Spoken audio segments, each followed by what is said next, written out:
Hello, I'm going to show you the Ticket to the Moon Nautical Quality Rope Kit today and show you how it can be used not only with the Ticket to the Moon hammocks, which is what it's designed for, but also with classic hammocks, hammocks which have a loop on the end.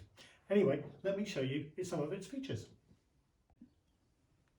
So the kit comprises of 2 lengths of rope doubled over with knots down its length. Very simple system, and that's the beauty of it really, you know. The way it works is you make a hitch around whatever you're going to hang it off. So you come around the back of the tree or the post or whatever and pass it through itself. That's now a hitch. That can't come undone. The more weight that's on it, the tighter it gets. Now with Ticket to the Moon, their system have an S hook on the end. So the hook just hooks in directly to the lock. Very, very simple. And if the trees are further apart, the further apart down the rope you come. You have 2 meters on each end, so you've got quite a lot of adjustment there. And also, if you need a knot, you just tie a simple overhand knot. And that's your new hanging point. Couldn't be easier.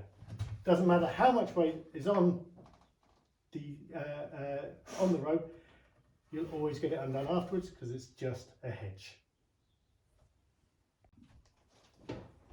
So although the rope system is made specifically for Ticket to the Moon hammocks with their S hook, you can fit any hammock with it. Most hammocks will have a loop, a fabric loop, or maybe a metal ring on the end of it. So you need to make the connection between the loop and the rope.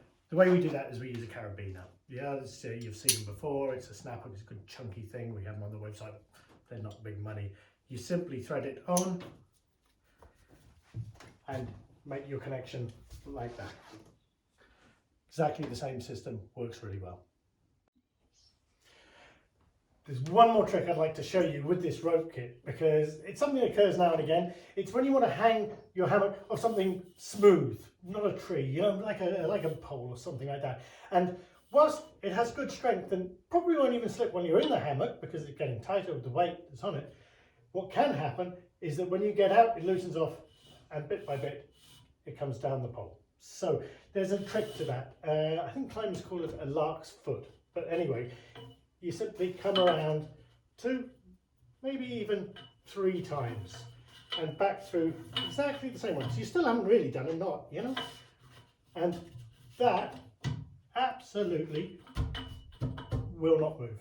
Completely solid.